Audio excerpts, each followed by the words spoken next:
Welcome to Paper Talk, where the World Cup is dominating the column inches, and joining us this morning is broadcaster Nubaid, Haroon and Charlotte Duncker, football reporter for The Times. Good morning to both of you. Great to see you. We're going to start with transfer speculation, though.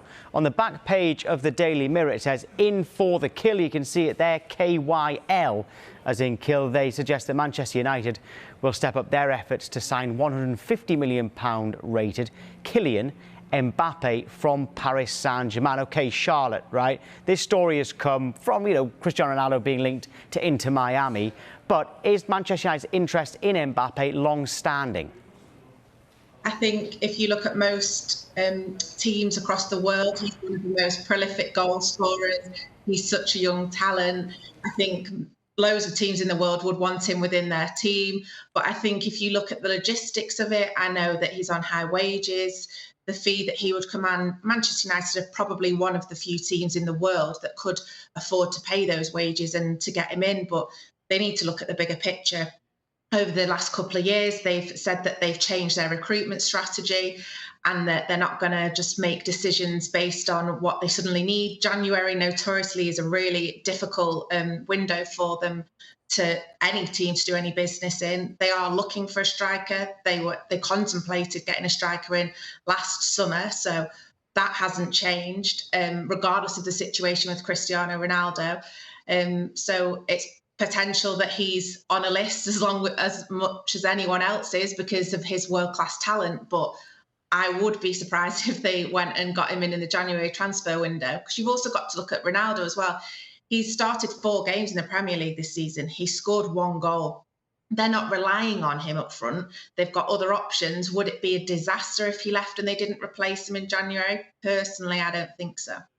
Nubaid, I know that you would love to see Mbappe in the Premier League. Probably not at Manchester United, but even so, would they have to offload Ronaldo first, realistically, to make this move possible?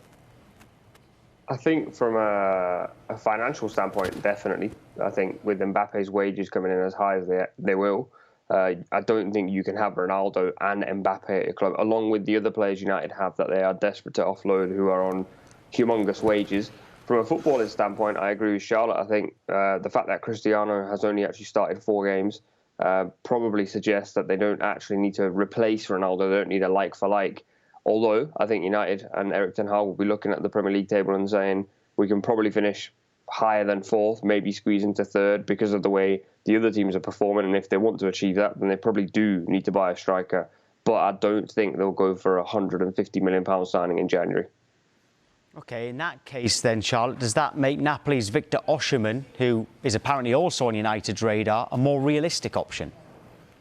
Yeah, definitely. If you look at the way that Manchester United have spent money over the last few transfer windows, for them to go and blow £150 million on one player goes against a lot of the work they've been doing in the past. And like you say, he is a more realistic option. He is someone I've heard they are interested in. I think they were looking at him in the summer. Whether they firm that interest up in January, as far as I'm concerned, in terms of how they like to do their business in January, it'd be if it's a long-term target who suddenly becomes available. We've seen them before panic in the January transfer window. If you remember, they brought in Odi and Ighalo last minute. I think they're trying to move away from that structure of the way they did transfers in the past. So I think if someone on the list like him becomes available and they can get him for a reasonable price, then that's definitely a more realistic option than spending £150 million on a player who is potentially also going to blow the wage budget as well.